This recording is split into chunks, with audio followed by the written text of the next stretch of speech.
Hi friends, வினோல ராஜா சமையலுக்கு உங்களை அன்போடு வரவேற்கிறேன். இன்றைக்கி என்ன சமையலுன்றது ஒரு சமையல் காம்போவாக பார்க்க போகிறீங்க. இப்போ என்னத்துக்கு ரெடி பண்ணியிருக்கோன்னா பீர்க்கங்காய் கூட்டு செய்ய போகிறோம். எண்ணெய் ஊற்றிட்டேன், காஞ்சிடுச்சு. இப்போது வெங்காயம், தேவையான அளவு வெங்காயம். நான் ஒரு 4 வெங்காயம் போடுறேன். இது எப்படியா இருந்தாலும் குழஞ்சிடும். ஏற்கனவே பருப்பு வேக வைக்கும் போது அது கூட கொஞ்சம் போட்டிருக்கேன். இதை நல்லா செவக்க வறுத்துக்கலாம்.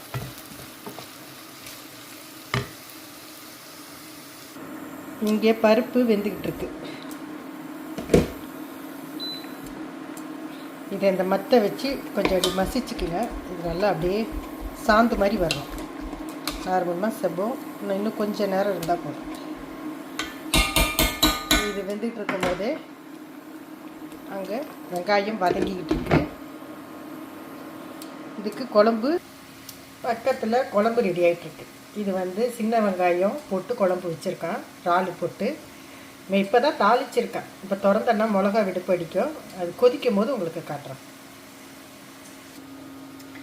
பொரியலுக்கு சுத்தம் பண்ணி கழுவி கட் பண்ணி வச்சுருக்கோம். இது என்னுடைய பையன்தான் அழகாக வெட்டி கொடுத்தாரு.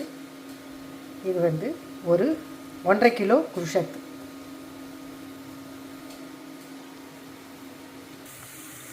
இது வதங்கிக்கிட்டே இருக்குது. இப்போ இது கூட கருவேப்பிலை, பச்சை மிளகாய் நீட்டாக வெட்டி போட்டோம். இதுவும் வதங்கட்டும். இப்போ இது கூட கொஞ்சோண்டு உப்பு சேர்த்துக்கலாம், தேவையான அளவு. இது நல்லா முறுமுறுன்னு வந்துடுச்சு. இப்போது இது கூட கொஞ்சோண்டு வடகம் போட்டுக்கலாம். வடகம் போட்டு நல்லா வதக்கிக்கலாம். நல்லா வதங்கின உடனே இப்போது இந்த பீர்க்கங்காய் எடுத்து அதோட போட்டுக்கலாம். பீர்க்கங்காய் இது கூட கொஞ்சோண்டு குழம்புத்தூள், நீங்கள் எந்த குழம்புத்தூள் யூஸ் பண்ணுறீங்களோ அதை போட்டுக்கலாம். இதை போட்டு இதை நல்லா கலந்துக்கலாம். இதுக்கு தண்ணி ரொம்ப விடக்கூடாது, சும்மா தண்ணி தெளித்து விடணும், அவ்வளோதான்.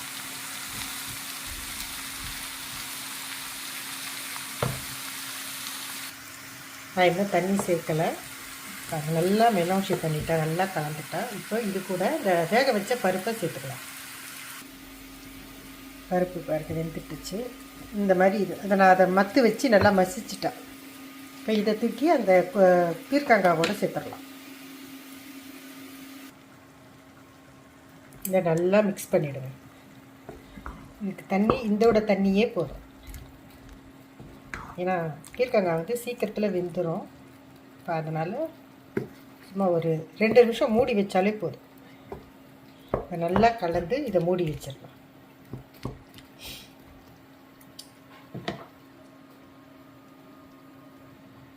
இதை நான் எடுத்துகிட்டு மூடிட்டேன். ஒரு 10 நிமிஷத்தில் பார்க்கலாம். குழம்பு கொதிச்சிருச்சு. இன்னும் நல்லா சுண்டணும். குழம்பு சுண்டிக்கிட்டே இருக்குது, இன்னும் நல்லா சுண்டணும். இறால் தனியாக, தலை தனியாக, கத்திரிக்காய், சின்ன வெங்காயம் போட்டு வச்சுருக்கேன். சூப்பராக இருக்கும். இது நெய் ஊற்றி சாப்பிட்டோம்னா அருமையாக இருக்கும். அந்த இறால் தலை அந்த மீசை மாதிரி இருக்கும் பார்த்திங்களா, இறாலில் அதெல்லாத்தையும் கட் பண்ணி எடுத்துடணும். அந்த தலைக்கு மேலே, இறால் தலைக்கு மேலே ஒரு சின்னதாக ஒரு அழுக்கு மாதிரி ஒன்று இருக்கும், அதையும் கட் பண்ணி எடுத்துடணும். கொஞ்சம் நச்ச வேலை தான், செஞ்சிங்கன்னா நல்லாயிருக்கும். நான் கட் பண்ணி வச்சுருக்கேன் பாருங்கள். இந்த இதெல்லாத்தையும் வெட்டிடணும். இந்த மீசை மாதிரி இருக்குல்ல,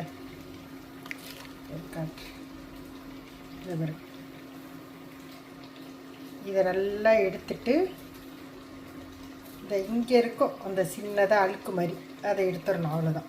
வச்சுட்டு சும்மா ஒரு அலசி எடுத்துக்கணும். இதை இந்த பொரியலோடு கலக்க போகிறேன். ஆனால் இது வெந்துட்டுருக்கு. கொஞ்சம் நேரம் ஆனதுக்கப்புறம் இது எப்படி அதோடு சேர்த்து ஆக்ட் பண்ணுறான்னு பார்க்குறேன். அடுத்து இறால் வடை செய்ய போகிறோம். அது எப்படின்னு பார்க்கலாம். இது வடைன்னா வடை, பஜ்ஜினா பஜ்ஜி, எப்படி வேணாலும் எடுத்துங்க. கடலை மாவு 4 கரண்டி போட்டிருக்கேன். 3 கரண்டி அரிசி மாவு, இஞ்சி பூண்டு சாந்து,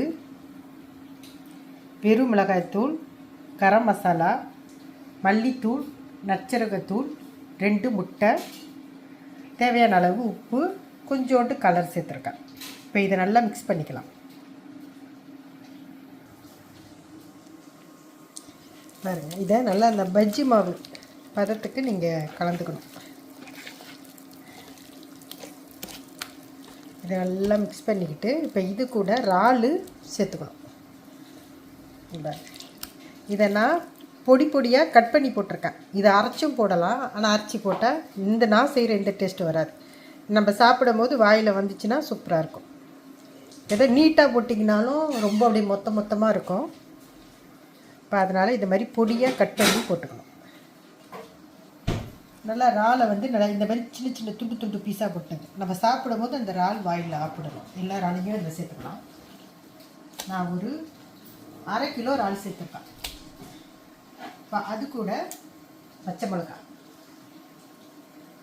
4 பச்சை மிளகா, கருவேப்பிலை பொடியாக நறுக்கி போட்டிருக்கேன், கொத்தமல்லி தலை பொடியாக நறுக்கியிருக்கேன். இப்போ இது கூட தேவையான அளவு வெங்காயம். இந்த கையால் ஒரு 4 கை போட்டு அந்த பஜ்ஜி கூட இறாலும் வெங்காயமும் கொஞ்சம் கூட இருந்தால் சாப்பிடும்போது நல்லாயிருக்கும். இதை அப்படியே மிக்ஸ் பண்ணிடணும். மிக்ஸ் பண்ணி நம்ம குட்டி குட்டியாக வடை மாதிரி கட்டி போட்டோம்.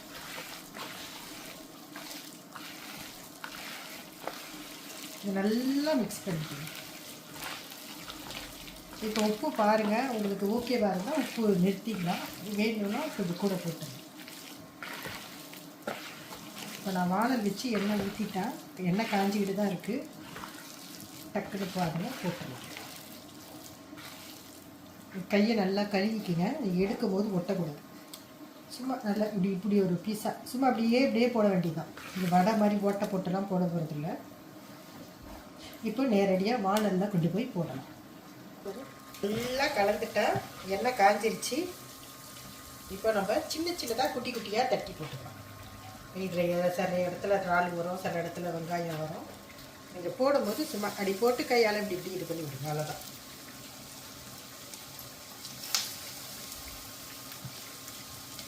நீங்கள் முடிஞ்ச வரைக்கும் இதை கொஞ்சம் சிறுத்தீயில் வச்சுக்கிட்டிங்கன்னா நல்லது. அந்த சிறுத்தீலையே இறால் வெந்துடும். நீங்கள் வைக்கும்போது கை எண்ணெயை படாமல் அதை அப்படியே பரப்பி விட்டுருங்க. இது புளிக்குழம்பு, சாம்பார், இல்லை சாயந்தரத்தில் ஒரு சின்னதாக ஒரு குத்தே மாதிரி சூப்பராக இருக்கும். நம்ம ஊர் இந்தியாவில் இறாலுக்கா பஞ்சம். அதை வாங்கி தாராளமாக செய்யலாம். இது சீக்கிரமாகவும் ஆகிடும். இல்லை நீங்கள் இதை நேரடியாக பஜ்ஜி மாவில் கூட நீங்கள் செய்யலாம். நான் பஜ்ஜி மாவை எப்போதுமே வாங்க மாட்டேன், நாளைக்கு தான் செய்யலாம். அதனால் நான் செஞ்சதுனால உங்களுக்கு இவ்வளோ இது இருக்குது. நீங்கள் நேரடியாக பஜ்ஜி மாவில் கூட நீங்கள் கலந்து போடலாம்.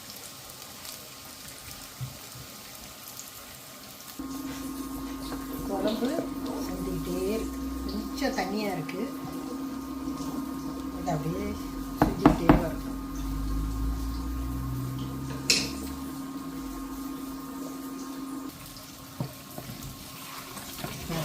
புளிக்குது அடியில். இதை நல்லா இதிலே வெந்துடும். இது நம்ம நிறுத்துகிற சமயத்தில் இந்த விஷயத்து நல்லா குழஞ்சி வந்துடும். இப்போ இந்த சமயத்தில் இந்த இறால் வச்சுருக்கோம் இல்லையா, இதை இதோட சேர்த்துக்கலாம். நீங்கள் இதை சேர்த்து செஞ்சு பாருங்கள். இறால் போடுறத விட இறாலோட தலை போட்டு செஞ்சிங்கன்னா டேஸ்ட்டு சூப்பராக இருக்கும். இதை நம்ம சாப்பாடோடு அப்படியே மெல்லும் போது ரொம்ப நல்லாயிருக்கும்.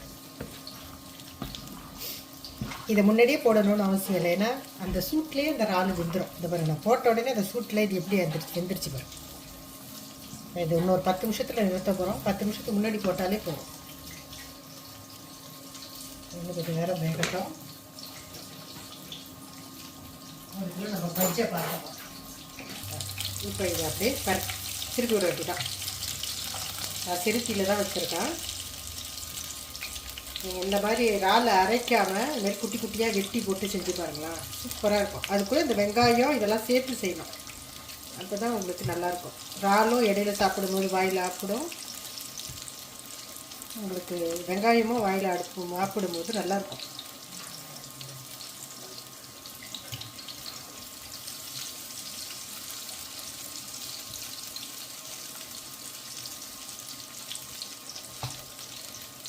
கொஞ்சம் இடம் இருக்குது, அந்த இடத்துல கொஞ்சம் போட்டு ஏன் வேஸ்ட்டாக விடுவாங்க.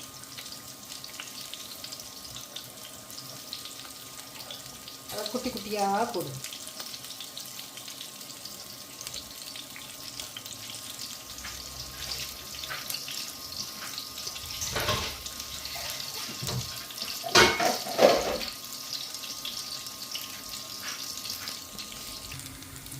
இப்போ இது நல்லா வெந்துடுச்சு.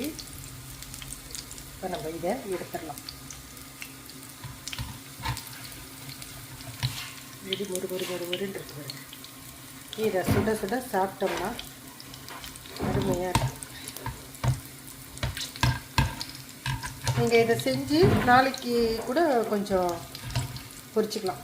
ஒரே நேரம் பொரிக்கணும்னு அவசியம் இல்லை. உங்களுக்கு தேவையான அளவு பொரிச்சிக்கிட்டு மிச்சத்தை ஃப்ரிட்ஜில் வச்சுக்கலாம். ஆனால் ரொம்ப நாள் வைக்காதீங்க, ஒரு நாள் வச்சுட்டு எடுத்துடலாம். இது மாதிரி தட்டி இப்படி கூட இதுதான். இதில் சில இதில் இறால் வரும், சில இதில் இறால் வராமல் இருக்கலாம், சில இதில் இறாலாக கூட வரலாம். சாப்பிட்றவங்களுடைய நேரத்தை பொறுத்து.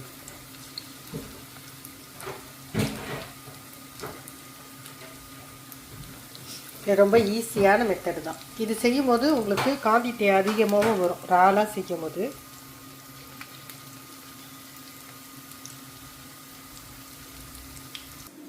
நான் இன்றைக்கி ஒரு 2 கிலோ இறால் எடுத்து போட்டேன். இறால் கொஞ்சம் அதிகமாக இருக்குது. நாளைக்கு இந்த இறாலை வச்சு கொஞ்சம் இறால் ஊறுகாய் செய்யலான்னு ஒரு ஐடியா பண்ணியிருக்கேன். அது நாளைய வீடியோவில் எப்படி செய்கிறேன்னு உங்களுக்கு காட்டுறேன். இதை பேக் பண்ணி ஃப்ரிட்ஜில் வச்சிடலாம்.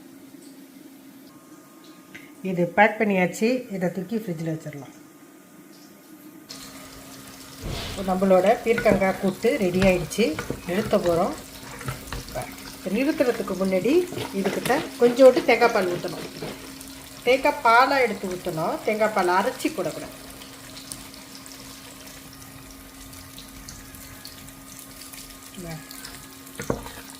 தேங்காய் பால் அரைச்சி போட்டு அதோட சேர்த்திங்கன்னா உங்களுக்கு சாப்பிட்ற உங்களுக்கும் எந்த கெட்டதும் இருக்காது. வயிறு புண்ணு ஆற்றும் எல்லாத்துக்குமே ரொம்ப நல்லது. அவ்வளோதான். தேங்காய் பால் ஊற்றிட்டா நிறுத்திடணும். அதுக்கு மேலே அடுப்பு ஆன் ஆகக்கூடாது. இங்கே பஜ்ஜி ரெடி ஆகிட்டே இருக்குது. இன்னொரு ஷிஃப்ட்டு எடுத்துகிட்டு அடுத்த ஷிஃப்ட்டு போட்டுடலாம். நான் தேவையான அளவு கொஞ்சம் எண்ணெய் ஊற்றி தான் செய்கிறேன். ரொம்ப எண்ணெய் ஊற்றலை. ஏன்னா அதுக்கு அடுத்து இந்த எண்ணெய் யூஸ் பண்ண மாட்டேன். அதுக்காக தான். நிறைய எண்ணெய் ஊற்றிட்டோம்னா அப்புறம் வேஸ்ட்டாக அந்த எண்ணெய் ஊற்றணும். அதுக்காக தான்.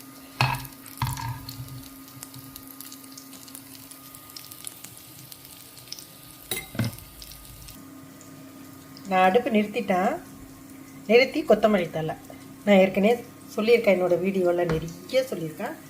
கொத்தமல்லி எவ்வளோ சேர்க்கணுமோ நான் அவ்வளோ சேர்ப்பேன். ஏன்னா கொத்தமல்லி தழையில் உள்ள ஒரு நன்மை மாதிரி வேறு எதுலையுமே கிடையாது. அதனால் எல்லா சாப்பாடுலேயும் நான் கொத்தமல்லி சேர்த்து தான் செய்வேன். அவ்வளோதான். இது முடிஞ்சிருச்சு. இது ஓடிக்கிட்டே இருக்குது. இது எடுத்து வச்சுருக்கோம். இன்னும் மாவு நிறைய இருக்குது. அதனால் கொஞ்சம் ஸ்டாப் பண்ணிடலான்னு பார்க்குறேன். அதுக்கடுத்து குழம்பு முடிஞ்சிருச்சான்னு பார்ப்போம். குழம்பு முடிஞ்சிருச்சு பாருங்க. அந்த இறாலும் கத்திரிக்காயும் பார்க்கும் போதே எச்சி ஊறுதா. நீங்கள்ட்ட ட்ரை பண்ணி பாருங்கன்னா பெரிய கம்பசூத்திரம் கிடையாது. அவ்வளோதாங்க. அந்த சின்ன வெங்காயமோ இறாலும் கத்திரிக்காவோடு பார்க்கும்போது இப்படி ஒரு குழம்பு சாப்பிட்ணுன்னு உங்களுக்கும் கண்டிப்பாக ஆசை வரும். ட்ரை பண்ணுங்கள். சின்ன வெங்காயம் உங்களுக்கு இந்தியாவில் நிறைய கிடைக்கும். ஆனால் இங்கே எங்களுக்கு 1 கிலோ வெங்காயம் 7 ஹீரோ இருந்தாலும் சில சமயம் முடிஞ்ச வரைக்கும் நான் வாங்குவேன். ஆனால் சின்ன வெங்காயம் உடம்புக்கு ரொம்ப நல்லது. அதை உரிக்கிறதுக்கு அலுப்பு பட்டுக்கிட்டு யாரும் செய்கிறதில்ல.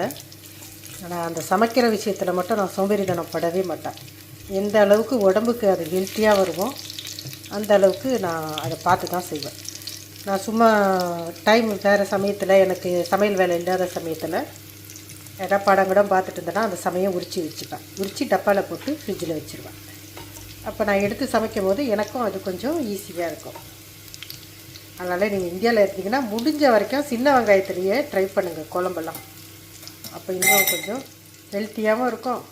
நம்ம உடம்புக்கு தேவையான விட்டமினை நம்ம அதுலேருந்தே எடுத்துக்கலாம்.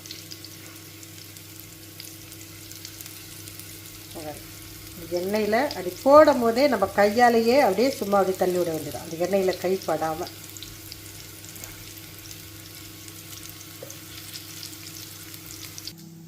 அடுத்தது சாயந்தரம் மூவி டைமுக்காக ஒன்று ரெடி பண்ணிகிட்ருக்கேன். இது வந்து பீஃபு. நீங்கள் ஆட்டுக்கறியில் கூட அது மாதிரி அரைச்சி வாங்கிக்கலாம். நான் அந்த பீஃப் கறியில் செய்கிறேன். அது கூட இஞ்சி பூண்டு சாந்து, மல்லித்தூள், நற்சீரகத்தூள், வெறும் மிளகாய்த்தூள், உப்பு போட்டு இது நல்லா மிக்ஸ் பண்ணிக்கங்க. இது ஒரு சின்ன ஒரு குத்தே மாதிரி. நாங்கள் மூவி டைம் சாயந்தரம் படம் பார்க்க போகிறோம். படம் பார்க்கும்போது சாப்பிடாம பாப்கார்ன் தான் வச்சு சாப்பிடணுமா இல்லை, நாங்கள் குட்டி குட்டியாக இந்த மாதிரி கறி சம்மந்தமாக சாப்பிடுவோம். இது கூட தேவையான அளவு கொத்தமல்லி தழை, தேவையான அளவு வெங்காயம் ரொம்ப வேணாம். இது வந்து நம்ம குட்டி குட்டி பர்கர் மாதிரி செஞ்சு சாப்பிட போகிறோம்.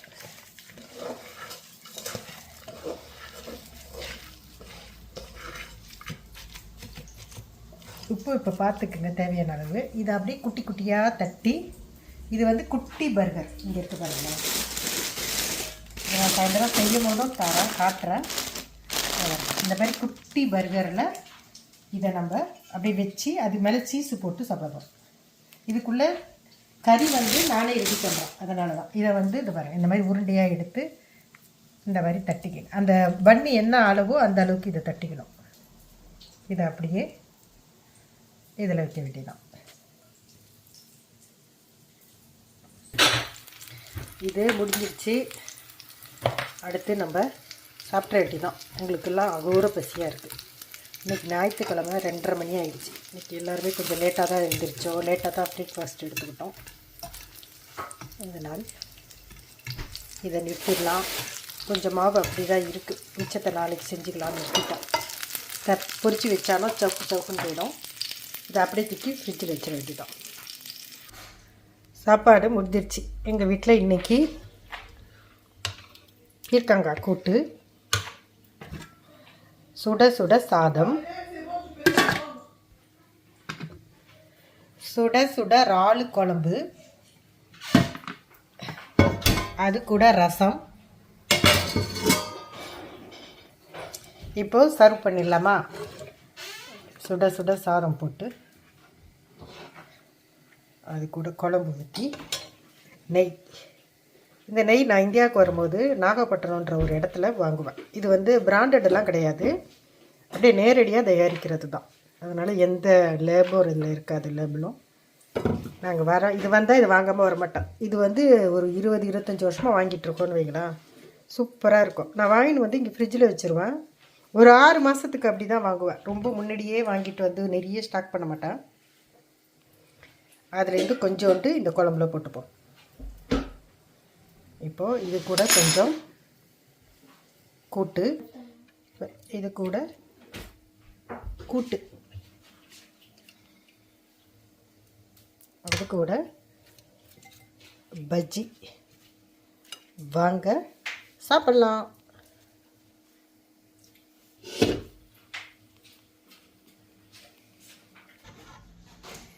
இது கூட இது கூட்டு, பஜ்ஜி, நெய் இல்லாமல் ஒரு சாப்பாடா. இது கூட நெய்யை சேர்த்துருவோம். நெய் வந்து உடம்புக்கு ரொம்ப நல்லது, ஆனால் அளவுக்கு அதிகமாக சேர்த்தா அதுவே கொலஸ்ட்ரால். இந்த நெய் அவ்வளோவா கொலஸ்ட்ரால் கிடையாது. இப்போ நாங்கள் சாப்பிட போகிறோம். இன்னும் வேலை முடியும் போது உங்களுக்கு காட்டுறேன். இப்போ அடுத்து ஒரு கஷாயம் ஒன்று ரெடி பண்ணி கோஷலி பண்ண போகிறேன். இது வந்து நெல்லிக்காய். இது முந்தானத்தை கட் பண்ணி வச்சுட்டேன், ஆனால் உடனே செய்ய முடியல, டைம் இல்லை. அதனால தான் ஃப்ரிட்ஜில் இருந்துச்சு. இப்போ இந்த கஷாயம் வந்து நெல்லிக்காய் கஷாயம். இது வந்து மொத்தம் 10 நெல்லிக்காய், ஒரு கைப்பிடி அளவு கருவேப்பிலை, இஞ்சி, இந்த பீஸ் இஞ்சி, மிளகு ஒரு 20 மிளகு. இதை நல்லா அரைச்சிட்டு வந்துடலாம். இது நல்லா அரைச்சிட்டேன் பாருங்க. நல்லா இப்படி சல்லியாக அரைச்சிருங்க. இப்போ இதை அரைச்சி இப்போ இதை வந்து இந்த மாதிரி ஒரு மிருதுவான துணியில் வடிகட்டிக்கணும். அது அப்படியே இதில் போட்டுடலாம். இதை நம்ம வடிகட்ட தான் போகிறோம். இது கூட இன்னும் ஒரே ஒரு கிளாஸ் தண்ணி. இதை நம்ம திக்காக தான் செஞ்சு வைக்க போகிறோம். ஏன்னா இதை நான் ஐஸ் க்யூப்பில் போட்டு கோன்சிலே பண்ணி ரெகுலராக ஒரு க்யூப் போட்டு சுடு தண்ணி வச்சு செய்கிற மாதிரி. இப்போ இதை இதில் வச்சு இதை நல்லா அப்படி மூட்டையாக கட்டிடும். இப்படி கட்டி இந்த சாரை நல்லா இதில் புளிக்கும். இது நல்லா நிறைய கிட்டத்தட்ட உங்களுக்கு ஒரு 50 கட்டி வரும். இது தினிக்கும் நீங்கள் காலையில் குடிக்கும் போது ஒரு 2 கட்டி இல்லைன்னா ஒரு 3 கட்டி போட்டு கொஞ்சோண்டு சித்திரம், நான் இப்போ வந்து சித்திரம் இதிலே சேர்த்துருவேன். உங்களுக்கு வேணும்னாலும் திருப்பி சேர்த்துக்கலாம், ஒன்றும் பிரச்சனை இல்லை. அதை சுடு தண்ணியில் அப்படியே போட்டு குடிக்க வேண்டியதான். வெறும் வயிற்றில் நீங்கள் குடிச்சு பாருங்கள். இதுக்கப்புறமா நீங்கள் காப்பி குடிக்கிறீங்களோ டீ குடிக்கிறீங்களோ அதை நம்ம அப்படியே எடுத்துக்கலாம். சக்கை பாருங்கள் எப்படி இருக்க, பார்த்தீங்களா? சக்கை எப்படி வந்துடுச்சு. அவ்வளோதான். இப்போது இது கூட கொஞ்சோண்டு எலுமிச்சை சாதம் கலந்துக்கலாம். நான் ஃப்ரெஷ் எலுமிச்சை பழம் தான் புளிஞ்சி வச்சுருக்கேன். இதை இதோட சேர்த்துடலாம். லைட்டாக தண்ணி ஊற்றிட்டு இப்போ இதை சின்ன ஆப்பையில் எடுத்து இதெல்லாம் கலந்துக்குங்க. வந்து இந்த க்யூப்பில் அப்படியே ஊற்றிடுங்க. இது ஐஸ் கரைய இதை அப்படியே உடச்சி நம்ம ஒரு டப்பாவில் அப்படியே பேக் பண்ணிக்க வேண்டியதான். இது சின்ன க்யூபாக இருக்குது. இதே ஐஸ் க்யூப் வந்து பெரிய க்யூபாக இருந்தால் ஒன்று கூட போட்டுக்கலாம். நல்லா எல்லாத்துலேயும் பரவுற மாதிரி.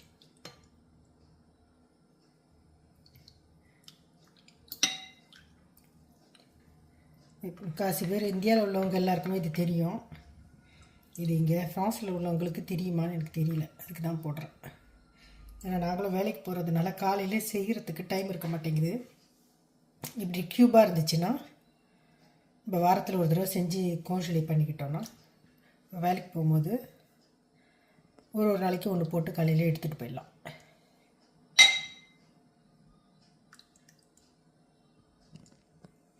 இதை அப்படியே நம்ம கோன்சிலே பண்ணிக்கலாம். இப்போது இந்த சக்கை வந்து 2வது சக்கை தான். இதில் இன்னும் ஒரு 1/2 கிளாஸ் தண்ணி ஊற்றணும்.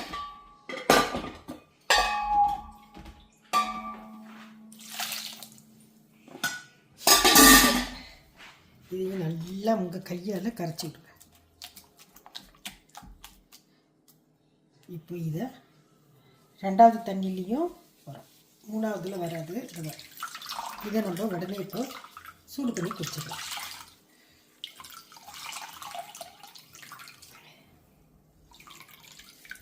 நல்லா உங்களால் முடிஞ்ச வரைக்கும் அந்த சக்கையை இடுங்க. அவ்வளோதான். அதுக்கப்புறம் இதை கொட்டிடலாம்.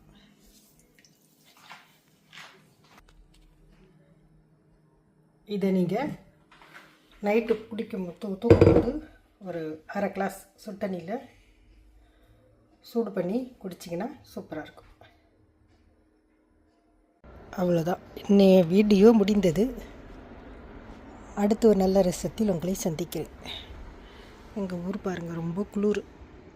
அடுத்த வாரம்லாம் ரொம்ப மைனஸில் போகுது. ஓகே, பாய்.